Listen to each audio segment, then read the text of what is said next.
Naniniwala pa ba kayo sa mga komadrona? Ang kwentong ito ay hango sa totoong buhay. Mula ito sa isa nating kabayan na itago na lang natin sa pangalang Biboy. Taong 1982, Western Visayas. Nanay, totoo po ba yung mga diwata? Palagi ko po yung naririnig na pinag-uusapan ng mga kaklase kong babae sa Pulinag. May mga kapangyarihan daw. Tapos, tagapagbantay. Tanong ni Biboy habang nag-aalmusal kasama ang mga magulang. Oo, tama anak. Tama yung sinasabi nila. Ang mga diwata, tagapagbantay ng kalikasan. Pinaparusahan nila yung makukulit. Saka yung mga batang matigas ang ulo. Kaya ikaw, palagi kang makikinig sa amin ng tatay mo ha. Malinaw ba?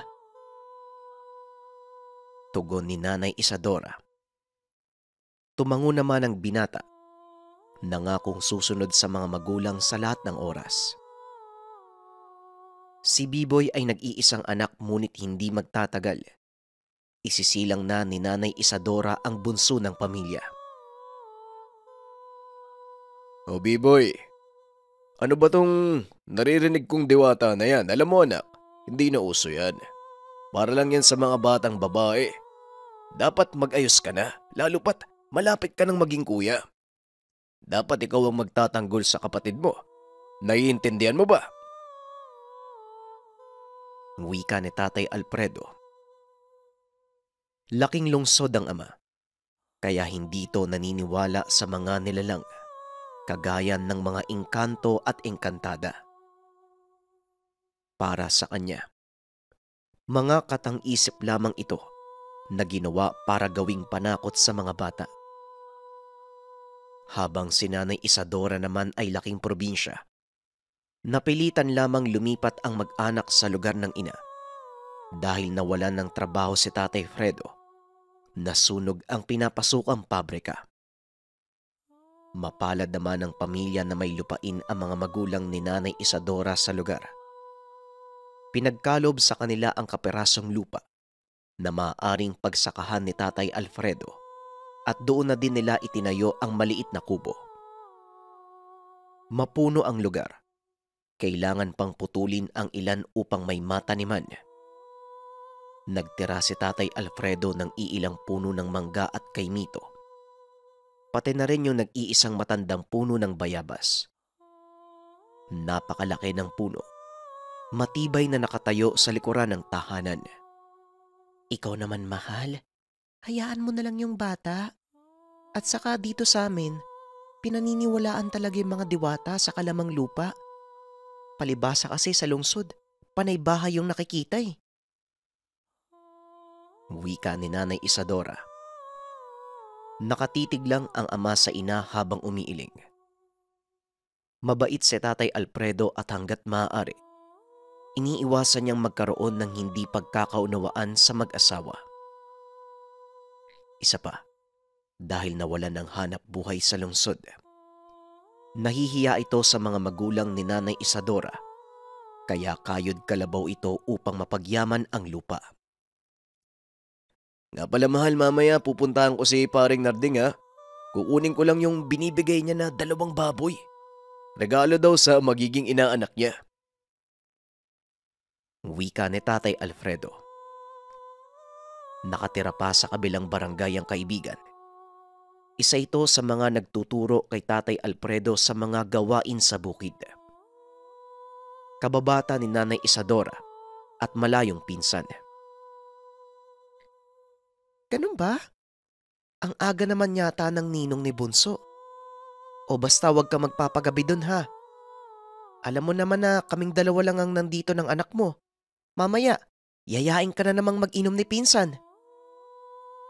Tugon ni Nanay Isadora. Tay, baka pwede po akong sumama. Gusto ko din po makita yung magiging alaga nating baboy eh. Sige na po tay, isama niyo na po ako. Wika ni Biboy. Ngunit hinawakan lang ng ama ang balikat ng anak at nagbilin. Anak, alam mo naman na buntis ang nanay mo eh. Wala siya makakatulong dito sa bahay. Di ba ikaw ang kuya? Ikaw dapat ang mag-alaga sa bunso natin at sa nanay mo. Lalo na kapag wala ako dito. Wika ni Tatay Alfredo. Opo, Tay.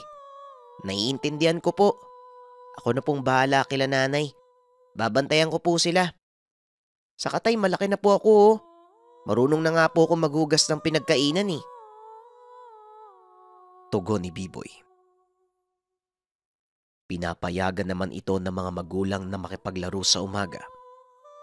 Ngunit pagsapit ng tanghali, umuuwi na si Biboy sa tahanan.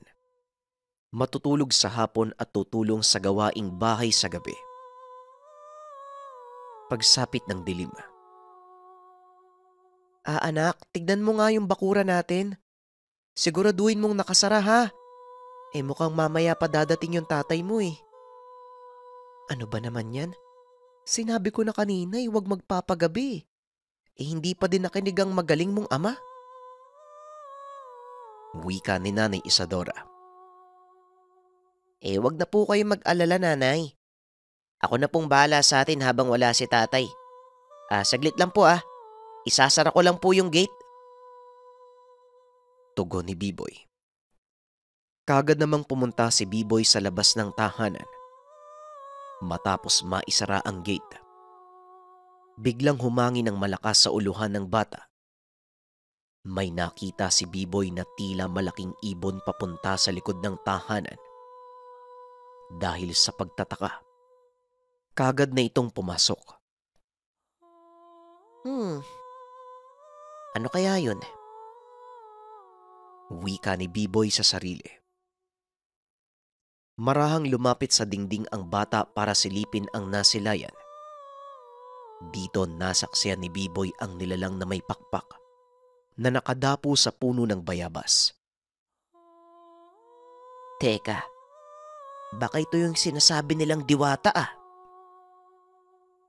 Wika ni Biboy sa sarili. Sa sobrang pagkamangha ni Biboy, matagal niya itong pinagmasdan hanggang sa bigla na lang siyang tinawag ng ina. O anak, ano bang sinisilip mo dyan? Alam mo bang masama ang ginagawa mo lalo't gabi na? Mamaya, mamatanda ka pa dyan eh. Itigil mo na yan, mabuti pa. Tulungan mo ako sa mga hugasin. Napapagod na ako. Yung kapatid mo, lumilikot na sa tiyan ko. Wika ng ina. Nang muling tignan ng puno, wala na doon ang nilalang.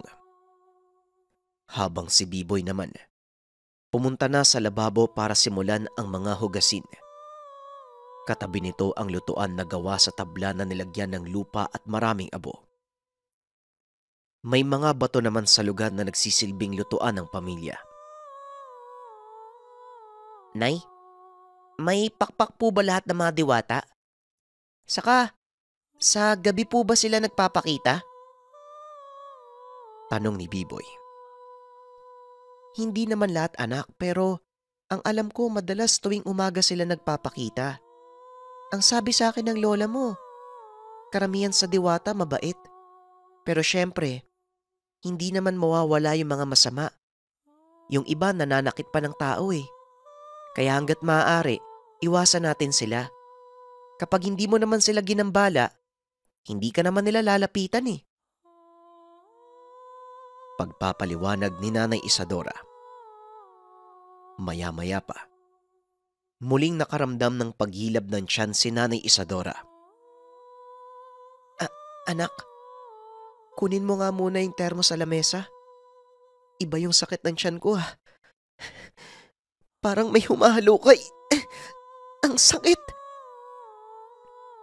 Wika ni Nanay Isadora.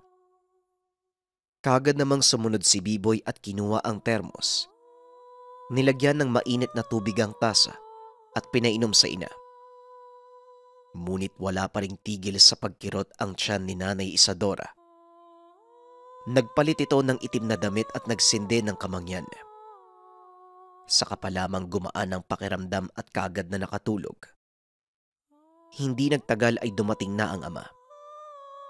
Lasing at pasuray-suray papasok ng tahanan. Bitbit ang bayong na may lamang biik. Biboy anak, kumusta ang nanay mo? Medyo ginabi ako eh. Niyaya pa ako ng inuman eh. Wika ni Tatay Alfredo. Tay, tulog na po si nanay. Kanina masakit daw po yung tiyan niya. Umiiyak eh. Kaya po nagpausok siya eh. Doon pa nga lang po nakatulog. Tugon ni Biboy. Ganun ba? Mabuti naman at nakatulog na siya. Bukas, susunduin ko si Nanay Caridad nang matignan ng nanay mo. Wika ni Tatay Alfredo. At saka tay, may nakita akong diwata kanina sa may bayabas. Ang laki ng pakpak. Kaso nga lang po, bigla pong nawala eh. Wika ni Biboy. Hindi naman ito pinansin ng ama. Diretso nang pumasok sa kwarto at tumabi sa ina. Si Biboy na lamang ang nagsara ng pintuan. Pagkatapos ay dumiretso na sa kwarto at natulog. Kinaumagahan. Maagang nagising ang ama at kagad na pinuntahan ang kumadrona upang matignan ng asawa. O anak, ang aga mo naman atang nagising. Asan ba yung tatay mo? Tanong ni Nanay Isadora. Hindi po ako nakatulog eh. Inaabangan ko po yung lumilipad na diwata sa bayabas. Kaso hindi na po bumalik. Hindi ko po masyadong nakita kagabi, madilim na po eh. Babalik pa kaya yun, Nay? Si tatay nga po pala, sinundo po muna si Nanay Caridad. Tugon ni Biboy. Ikaw talaga oh. Ano bang itsura ng diwatang nakita mo? Mabuti pa maupo ka nga muna. Ititimpla kita ng gatas. Wika ng ina. Habang nag-aalmusal, dumating na si Tatay Alfredo kasama ang kumadrona. Kagad nitong tinignan ng buntis. Hinawakan ng tiyan at pinakiramdaman. Maayos naman ang bata, Alfredo. Dala lang siguro ng pagod ang nararamdaman ni Isadora. Kaya wag mo na munang hayaang gumawa ito ng gawaing bahay. Kailangan niya ng pahinga para manumbalik ang lakas ng katawan. Masayla ng pagbubuntis ng asawa mo. Aba, mahirap na. 2 buwan na lang lalabas na yan. Tandaan mo ang bilin ko. Makakasama sa bata ang sobrang pagod. Kung gusto mo, sasamahan ko muna kayo dito hanggang sa makapanganak si Isadora. O ito, ilagay mo yan sa puson mo. Itali mo kapag matutulog ka. Wika ni Nanay Caridad. Sabay abot ng itim na bagay na tila merong laman sa loob. Naku, wag na ho, Nanay Caridad.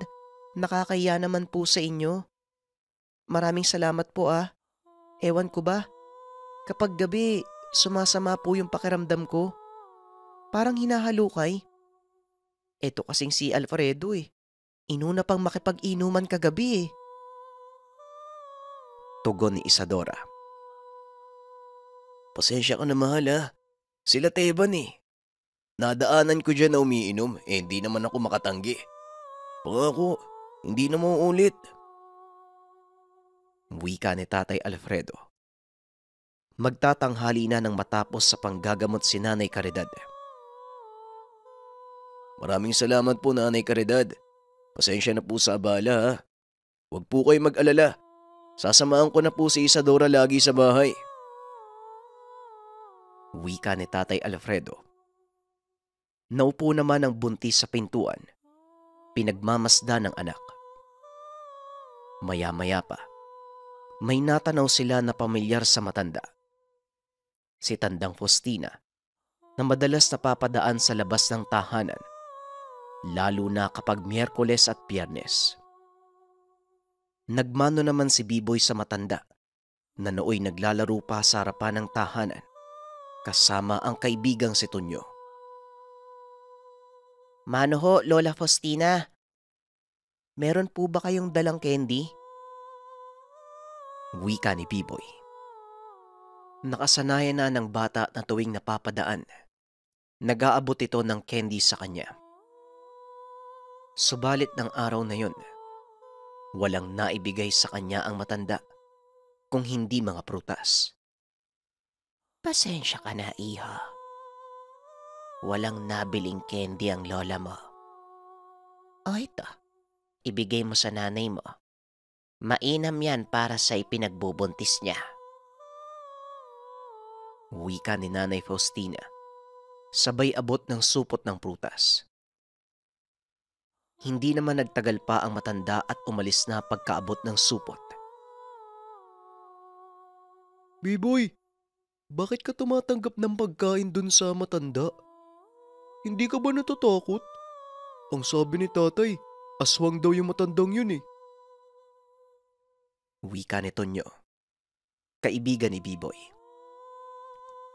Mabait naman sa akin si Lola Faustina.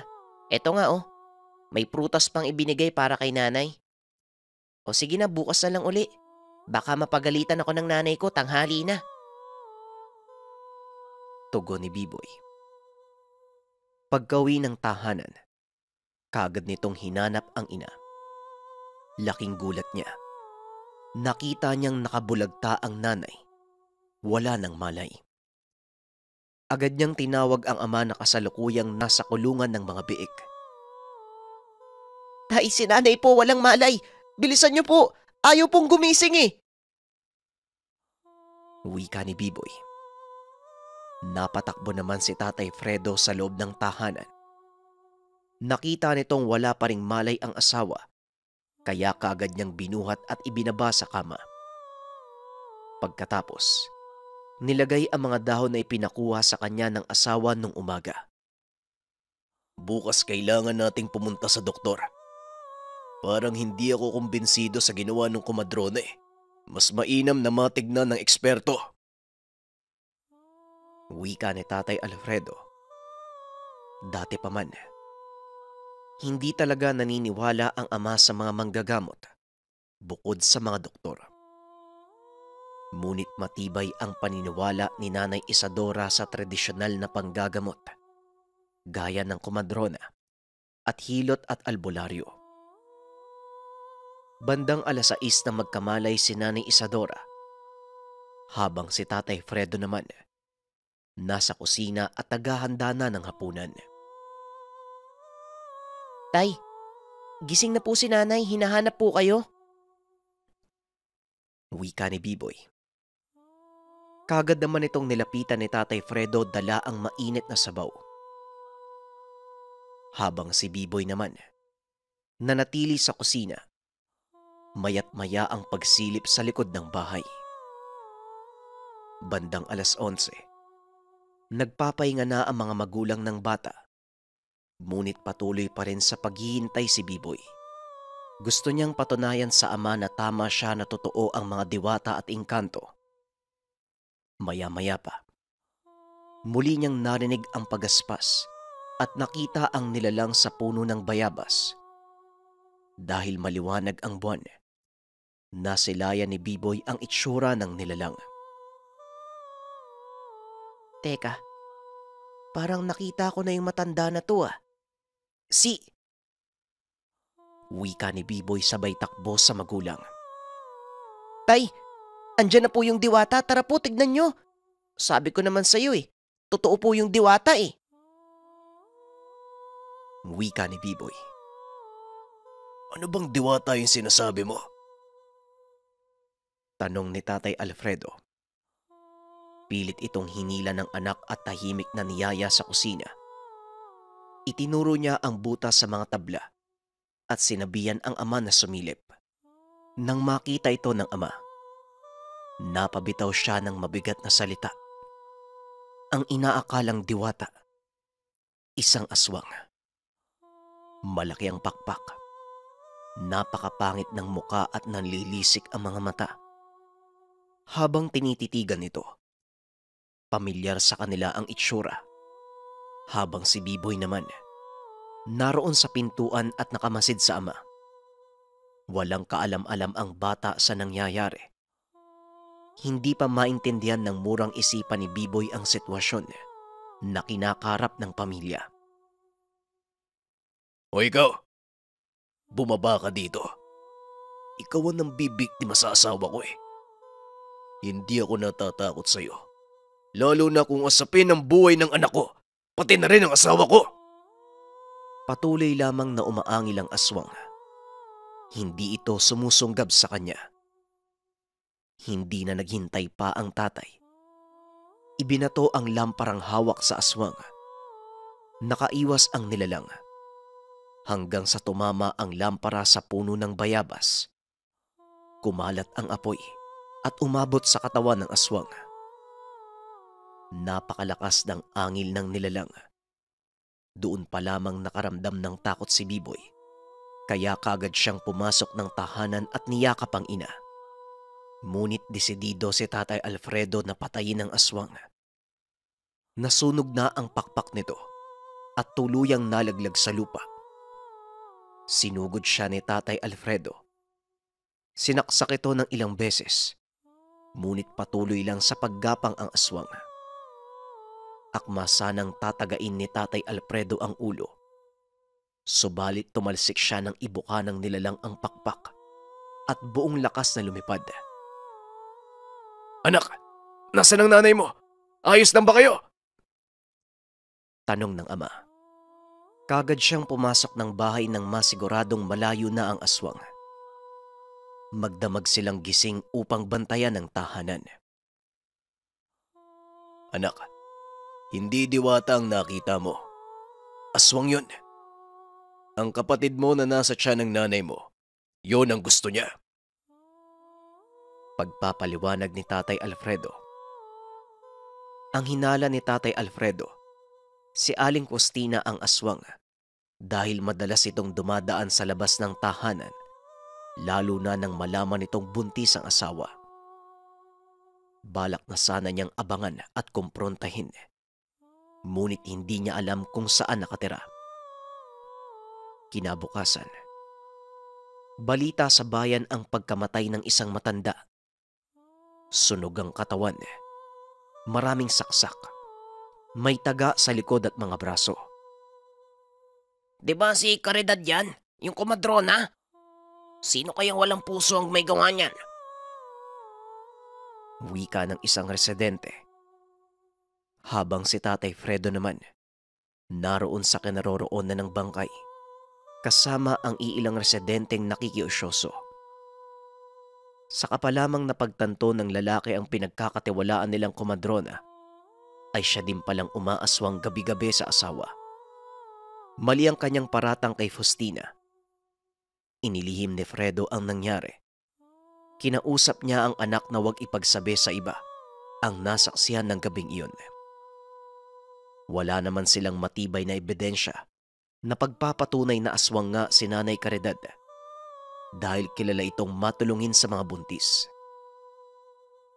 Bagamat ilan sa mga ito ay napapabalitang nakunan, hindi naman ito direktang naiugnay sa matanda. Kung hindi pa ito nakita ni Fredo na namatay sa sunog at mga pagtaga, iisipin niya pa rin na si Aling Faustina ang totoong aswang. At isa pa, natatakot si Tatay Alfredo na kapag kumalat ang balita na siya ang nakapatay, baka siya pa ang mapahamak at makulong. Nang mga sumunod na araw, bumalik na sa normal ang lahat. Palagi pa ding napapadaan si Lola Faustina tuwing Miyerkules at Biyernes upang magbigay ng prutas at candy kay Biboy. Nang dahil sa mga naganap, kinumbinsi niya ang asawa na sa bayan na lamang manganak para sa kaligtasan ng bunso. Ilang taon pa ang lumipas, nakapagpundar ng tahanan si Tatay Fredo habang ang dalawang baboy na regalo sa kanila ay dumami. Dahil dito, naitaguyod ni Tatay Fredo ang pamilya. Napagtapos ng kolehiyo ang dalawang anak. Maraming salamat sa pakikinig ng ating kwento at kagaya ng sinabi sa simula ng ating istorya, huwag tayong magbibigay kaagad ng opinyon lalo na kung hindi tayo sigurado sa mga sasabihin natin. Ang susunod nating tagapagpadaloy, si RJ. Ang kwentong ito ay hango sa totoong buhay. Mula ito sa isa nating kabayan na itago na lang natin sa pangalang Celeste. Taong 1995. Albay. Kulot, ang aga mo na namang nandito sa bahay. Wala na naman bang pagkain sa inyo? Abay, mukhang inaraw-araw mo na ang pagbisita dito tuwing almusal ah. Wika ni Celeste. 17 gulang pa lamang siya ng mga panahong yun. Uy, magandang umaga naman Celeste. Ikaw talaga. Huwag mo ngang pinapapangit yung mukha mo. Sige ka, kapag nahanginan yan baka di na yan bumalik sa dati. Tugon ni Kulot. Matalik na magkaibigan ang dalawa simula pa noong pagkabata. Magkasabay silang lumaki at nag-aral. Karpintero ang ama ng babae at mananahi naman ang ina. Habang may kaya naman sila Kulot, may maliit na negosyo ang pamilya na nagmamay-ari ng ilang lansya na ginagamit ng mga mangingisda. Hilig lang talaga ni Kulot ang magpalipas ng oras sa bahay ng kaibigan, lalo na kapag walang pasok. Palagi itong nababagot kapag nasa tahanan lamang dahil halos hindi na sila nag-uusap ng mga magulang sa sobrang pagiging abala. Celeste, hindi ganyan kumilos ang dalaga. Ano na lang ang sasabihin ng lola mo kapag nakita kang talo mo pa itong si Kulot sa pagkabrusko? Wika ni Nanay Alicia. Nay naman, ito kasing si Kulot Inaraw-araw ng pagkain dito. Huy, mamayang tanghali doon tayo kakain sa inyo. Nang mabawasan naman yung laman ng frigider nyo. Wika ni Celeste. Mabuti pa, mag-abang na lang tayo ng huling isda sa dalampasigan. Manghingi na lang tayo kay Mang Islaw ng isda. Namimigay naman yun. Palaging ang may isda sa bahay dahil sa kanila Tugon ni Kulot. Ang tinutukoy niya ay isa sa mga umuupa ng lansya o bangka gamit sa pangingisda. Bukod sa renta ng sasakyan, palagi silang binibigyan ng mga mangingisda ng libreng lamang dagat. Magaling naman makisama ang mga magulang ni Kulot. Ay naku, mabuti ba kung ibibigay mo sa amin yan? Nang makaulam naman kami dito ng isda. Hindi yung tuyo na nga lang yung ulam namin, nakikihati ka pa. Wika ni Celeste. Nang matapos mag-almusal ang magkaibigan, kaagad silang pumunta sa dalampasigan at nakita na tila kanina pa naroon ang mga mangingisda. Inaayos na lamang ang mga nahuli. Uy, Mangislaw! Magandang umaga ho. Kamusta ang huli? Mukhang ang lalaki niya na. Wika ni Kulot. O bata, ang aga mo naman yatang napunta dito. Mabuti naman, dahil narito ka na din, ikaw na ang magabot sa tatay mo nito. Baka mamayang hapon pa ako makasaglit sa bahay nyo. Tugon ni Mangislaw, kasabay ng pag-abot ng ilang peraso na malaking sugpo. Maraming salamat ho, Mangislaw. Baka naman, pwede po ako makahingi niyang isda Nakapangako po ako dito kay Celeste. Wika ni Kulot. Wala namang pagdadalawang isip na binigyan ito ni Mang Islaw ng iilang peraso ng tulingan. O eto, mainam na iluto niya yan habang bagong huli pa. Sige na, aalis na kami. Muling wika ng matanda. Kaya mabilis namang umalis ang magkaibigan at naglakad pa uwi sa bahay nila Celeste. Habang nasa daan, nakakita sila ng tricycle sa kalsada na nagbababa ng mga karton at di ilang kagamitan. Celeste, tignan mo oh. Yan yata yung bagong titira dyan sa bahay ni Tandang Tino. Sa tingin mo, mga kamag-anak kaya niya yan? Tanong ni Kulot habang pinagmamasdan ang paghahakot ng gamit papasok ng tahanan ng yumaong kabarangay ni si Mang Tino. Nagtatanong ka pa? Kita mo na ngang naglilipat na sila eh. Di malamang sila nga. Tsaka, ano bang paki mo? Hindi mo naman yan bahay. Tugon ng dalaga. Hindi mo ba alam ang usap-usapan dito tungkol kay Tandang Tino? Sabi ni Aling Bebang, yung nagtitinda sa paradahan ng tricycle, aswang daw yun si Tandang Tino. Paano ba naman? Bata pa lang si Aling Bebang matanda na yan si Tandang Tino. Kasabayan pa yun ng tatay ng lolo ni Aling Bebang. O diba? Sobrang tanda na. Kaya nga tinatawag yung bantog eh. Kaya malamang, kung kamag-anak nila yan, baka aswang din yan. Mahabang paliwanag ni Kulot. Oo, aswang. At ikaw ang unang kakainin. Kalalaki mong tao eh.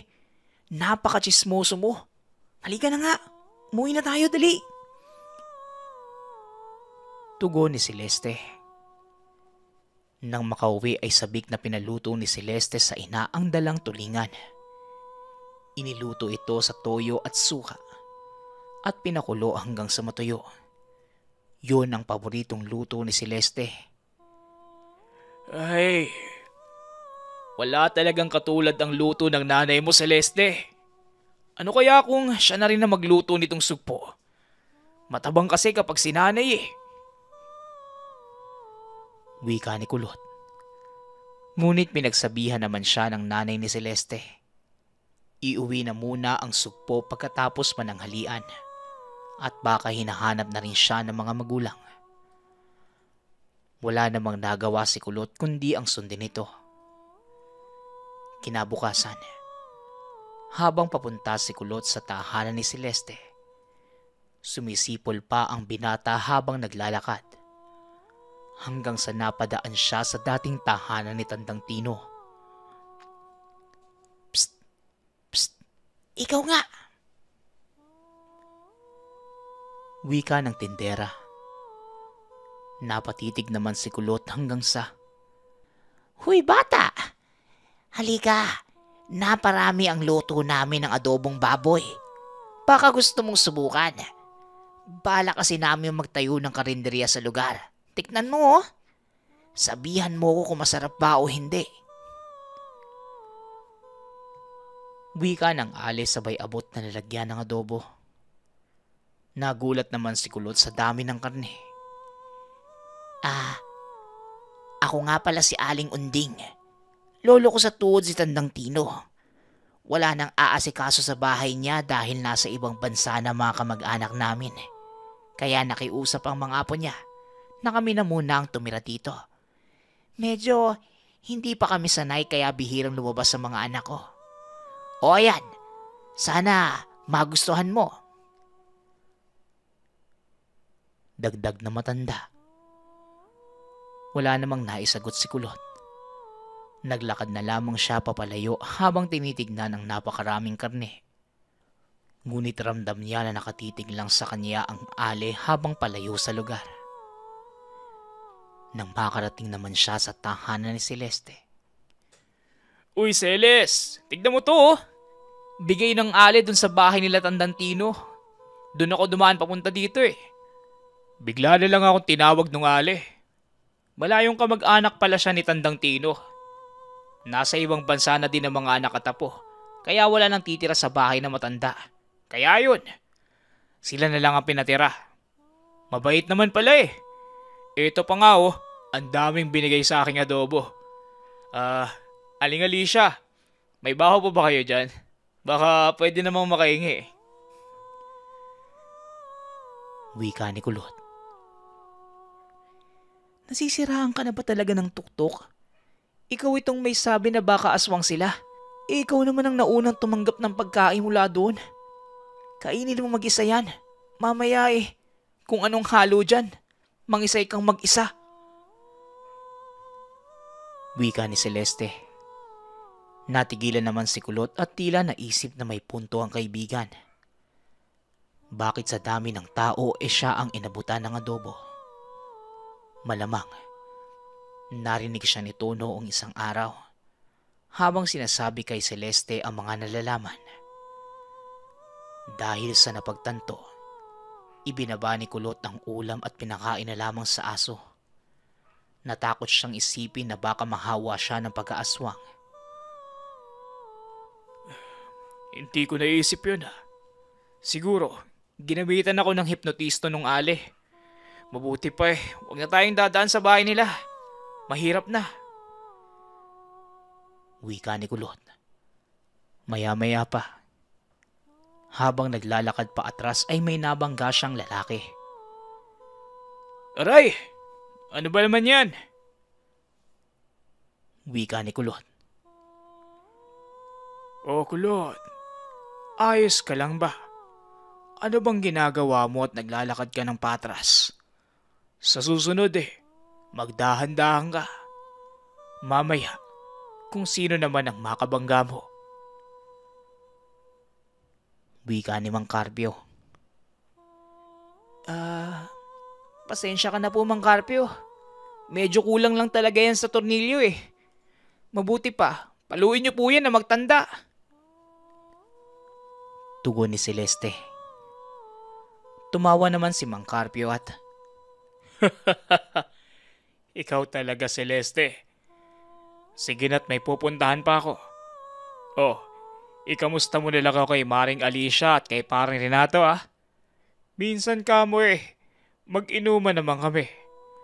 Panay trabaho na lang ang inaatupag niya. Dagdag na matanda. Inaanak nito sa binyag ang nakababatang kapatid ni Celeste na si Maymay. Matagal na rin itong kaibigan ng ama at madalas nakainuman ng tatay noong araw. Matapos iyon, nagpatuloy na sa paglalakad si Mang Carpio. Mabuti na lang at si Mang Carpio lang pala. Akala ko malalagot na naman ako. Tingin mo, Celes, nasa na kaya ang pamilya ni Mang Carpio? Palagi ko siyang nakikitang mag-isa Ang lungkot siguro ng buhay niya. Wika ni Kulot. Ewan ko. Pero bata pa ako mag-isa na yan sa buhay. Palagi nga siyang nasa bahay nakikipag-inuman kay tatay. Pero natigil lang na makakuha ng trabaho si tatay sa bayan. Tugon ni Celeste. Nagpatuloy ang usapan ng magkaibigan hanggang sa makarating sila sa parke ng barangay. Doon sila nagpapaabot ng hapon kapag bakasyon. Nanonood ng mga naglalaro malapit sa dalampasigan. Nang sumapit ang gabi, nakauwi na sa sariling bahay ang magkaibigan.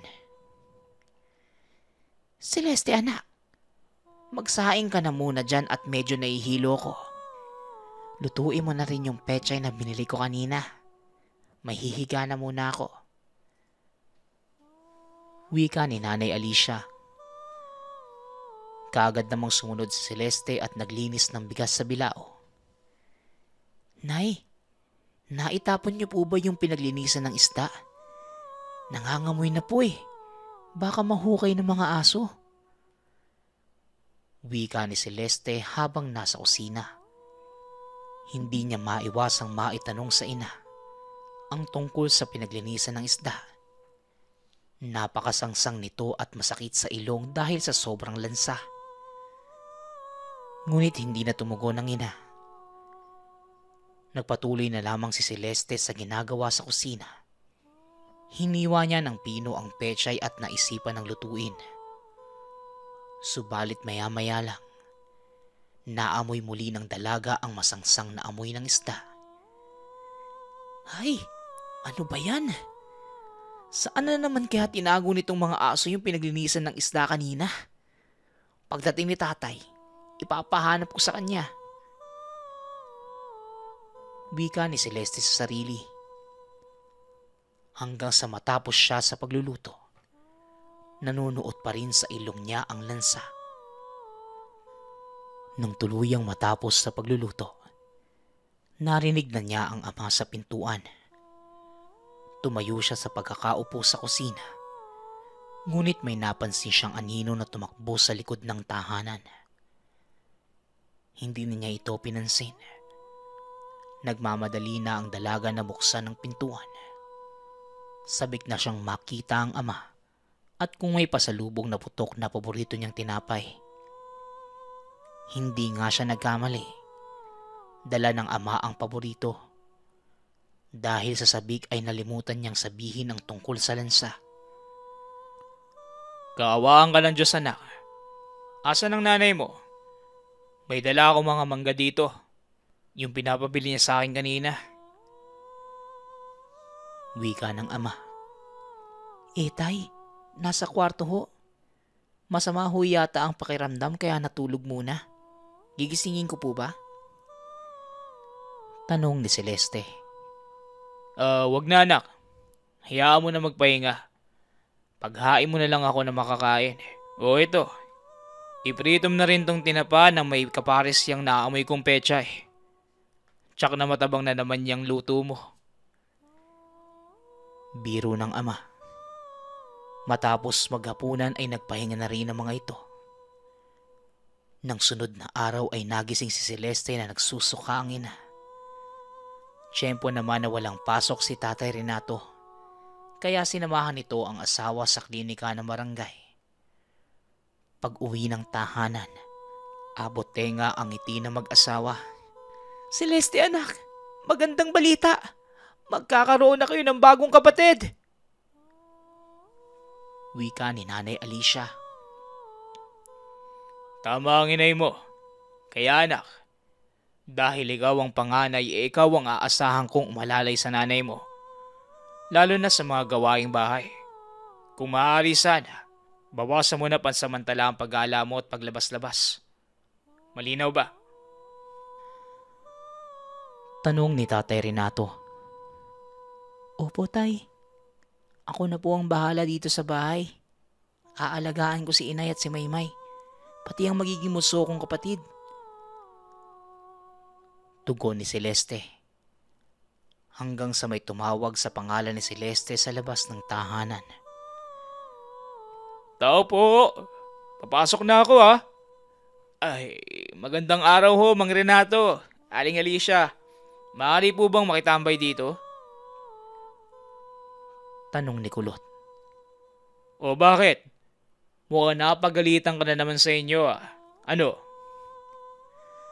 Tugon ni Tatay Renato. Hindi naman po. Pero parang gano'n na nga po. Tugon ni Kulot. O siya, sige. Pero bawal munang gumala si Celeste ha. Maiwan ko na muna kayo at pupuntahan ko lang si Paring Carpio. Wika ng ama sabay labas ng tahanan. Maya-maya pa, may tumatawag sa labas ng bakuran ni Celeste. Pagtungaw ng dalaga, naroon si Aling Unding na nag-abot ng adobo kay Kulot. Magandang araw ho. Ano pong sadya niyo sa amin, Aling? Wika ni Celeste. Aling Unding. Ako si Aling Unding. Baka gusto niyo ng ginataang tulingan. May tinda din akong lutong gulay. Mainam to sa kalusugan. Unang araw ko sa pagtitinda kaya baka naman gusto niyong bumili. Tanong ni Aling Unding. Nagkatingin na naman ang magkaibigan. Pasensya na po, Aling Unding. Wala po dito si tatay. Wala po kaming pambayad eh. Sa susunod na lang po siguro. Tanggi ni Celeste. Ganun ba? Ayos lang. babalikan ko na lang ang bayad. Alin ba dito ang gusto mo? Itong isda o gulay? Tugon ni Aling Unding. Nahihiya namang tinuro ni Celeste ang isda. Ayaw man niya ngunit hindi siya marunong tumanggi sa ibang tao. Malapad naman ang ngiti ni Aling Unding habang nakatitig sa dalawa. Nako, maraming salamat iha. Babalik na lamang ako mamaya para sa bayad ha. Wika ni Aling Unding. Nakangiti itong umalis na sa lugar. Akala ko ba huwag tatanggap ng pagkain sa aling yon? Ba't bumuli ka? Tanong ni Kulot. Hindi ko naman to kakainin. Hindi lang ako nakatanggi dun sa ali. Baka mamaya, magalit yun at saktan pa tayo. Itatapon ko din to. Tugon ni Celeste. Mabilis na lumipas ang oras. Maghapong wala ang ama habang si Kulot naman. Umuwi na sa kanila bandang 4:00 ng hapon. Mag-aalas 6 na nang dumating ang ama, habang akay ni Mang Carpio. Nag-inuman pala ang dalawa at napasobra kaya hindi na kayang umuwi mag-isa ni Tate Renato. Oh, magandang gabi Alicia. Ihahatid ko lang tong si paring nato. Napasobra yata sa tuba. Tuwang-tuwa sa pinagdadalang tao mo Wika ni Mang Carpio. Nako, sinasabi ko na nga ba, hindi ako nagkamali at tumungga na naman kayo ng alak. O siya, iupo mo na yan dyan sa sala at kukuha lang ako ng mainit na tubig. Ikaw pare, gusto mo bang magsalabat muna? Tanong ni Nanay Alicia. Nako, salamat na lamang mare. Madilim na at baka masyado akong gabiin sa dahan. Mahirap na. Lalo pa't tinatamaan na rin ako ng alak. O siya, mauuna na ako. Paring nato, mauuna na ako Sige na. Tugon ng lalaki. Nang matapos ay naglaho na ito sa dilim. Kaagad namang sinara ni Celeste ang pinto. Habang ang ina naman ay inaasikaso ang lasing na asawa. Maya-maya pa, biglang tumawag sa labas ng tahanan si Aling Unding. Kagaya na napag-usapan, dumaan ito para sa bayad. Naisip naman ni Celeste na bakit hindi siya humingi kanina sa ina. Total may pera naman ito. Kumuha na lamang siya sa pantalon ng lasing na ama at nilabas ang tindera.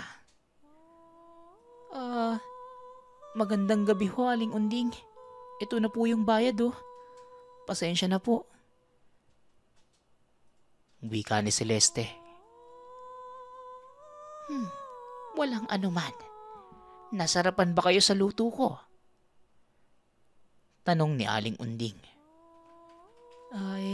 Opo. Masarap po. Sa ulitin ho ha.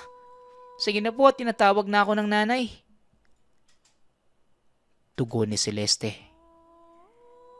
Nagmamadali namang sinara ni Celeste ang pinto. Sinilip niya pa ang babae. Tansya niya, 3 minuto pa itong nasa labas ng tahanan. May kung anong sinasambit at kita ang pagkumpas ng kamay na tila may tinuturo sa loob ng tahanan. Hanggang sa kalaunan ay umalis na rin ito. Anak, ikaw na munang bahala na magpunas ng bimpo sa tatay mo. Medyo kumikirot na ang tiyan ko May ihiga lang muna ako. Paalam ng ina. Nang makapasok ito ng kwarto, ilang saglit lang ay naamoy muli ni Celeste ang malansa at nabubulok ng isda na umaalingasaw sa buong tahanan. Naalala niyang hindi niya pala nasabi sa ama ang tungkol dito. Ano ba yan? Gabi-gabi na lang ang mabahong amoy na to Kailangan bukas matanggal na to ni tatay. Mukhang nanggagaling dun sa likod bahay. Wika ni Celeste. nang akmang bubuksan ng bintana sa likod bahay upang tignan sana kung naroon ang aso. Dahil madilim sa likod, anino lamang ng aso ang nakita ng dalaga. Tila naghukay. Sinabuyan niya ito ng malamig na tubig kaya napaangil ang aso. Bigla namang sinara ni Celeste ang bintana. Lokong aso yan ah. Tignan mo lang bukas. Hindi kita papakainin. Brownie, magtigil ka na sa kakahukay mo dyan. Malalagot ka talaga kay nanay. Wika ni Celeste. Subalit laking gulat na lamang nito nang mula sa ilalim ng kinauupuan. Lumabas ang aso. Teka, paanong kayo nung aso yung nasa labas? Tanong ni Celeste sa sarili habang nagtataka ang itsura. Muli siyang lumapit sa bintana at nakarinig ng angil sa labas. Ngunit naroon na ito sa bintana ng kwarto ng mga magulang. Dahil sa gustong malaman kung anong ginagawa ng aso, pinuntahan ni Celeste ang silid ng mga magulang. Ngunit nagulat na lamang si Celeste nang makita na nakadungaw sa bukas na bintana ang figura ng tao ngunit may mahabang uso. Napagtanto niya na hindi ito aso. Mas malapit ito sa tao at unggoy. Kaagad namang napasigaw si Celeste at nagising ang mga magulang. Tay! May aswang sa labas! Nakadungaw kay nanay! Wika ni Celeste, sabay turo sa bintana. Tila nawala naman ang pagkalasing ni Tatay Renato. Kinuha ang itak at flashlight at kaagad na pumunta sa likod bahay.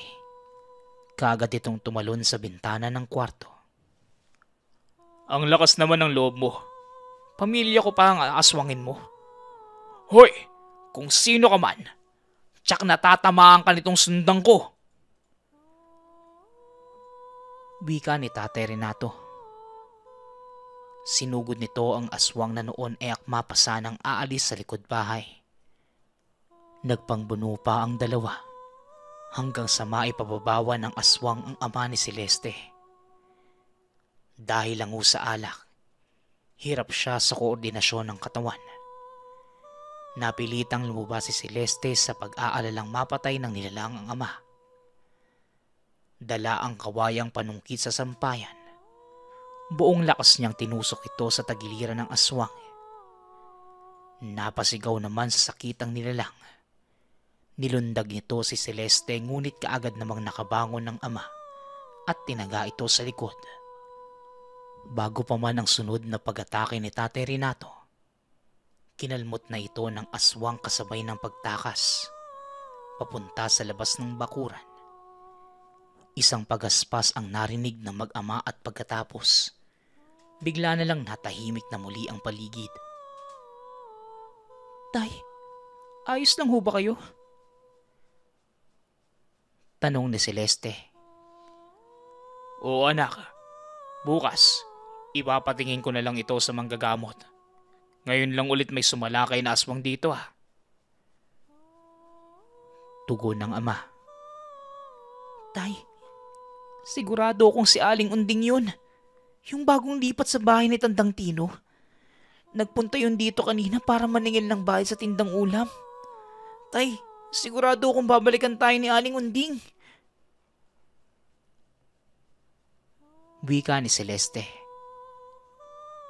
Huwag kang mag-alala anak. Bukas, pupuntahan ko si Kapitan na makausap ang pamilya ni Unding. Siguradong hindi niya agad mapapagaling yung mga tinamo niyang sugat.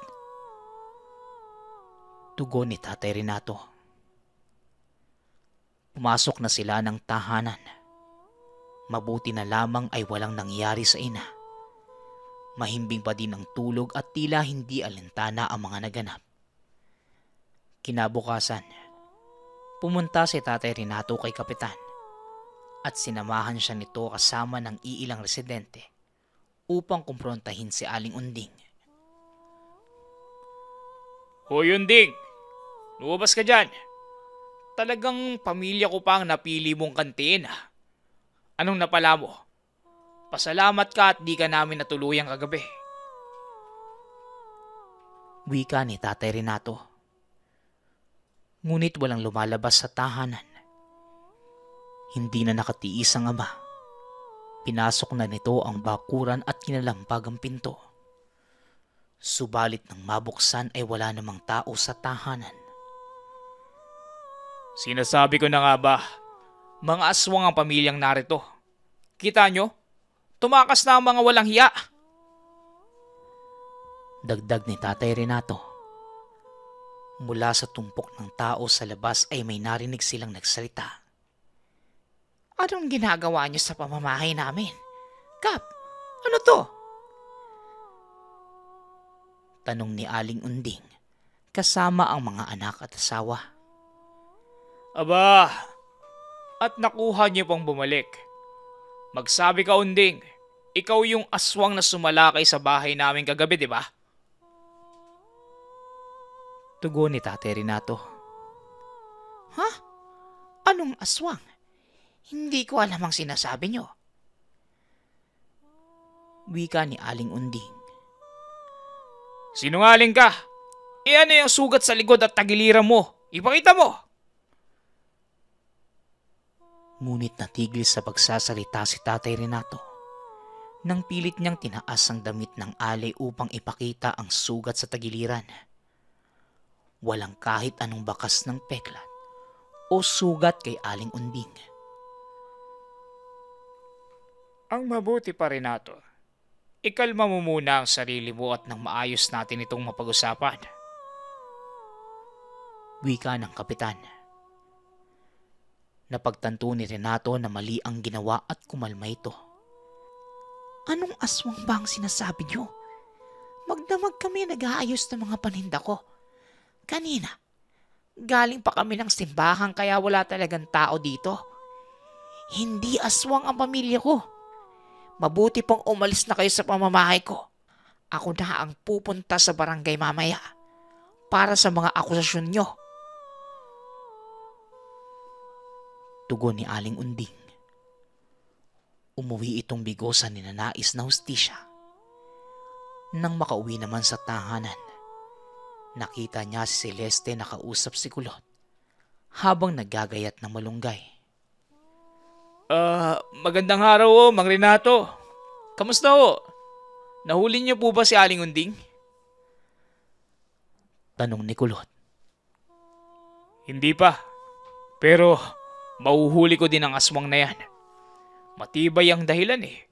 At walang ebidensya para maituro na siya ang may gawa kagabi.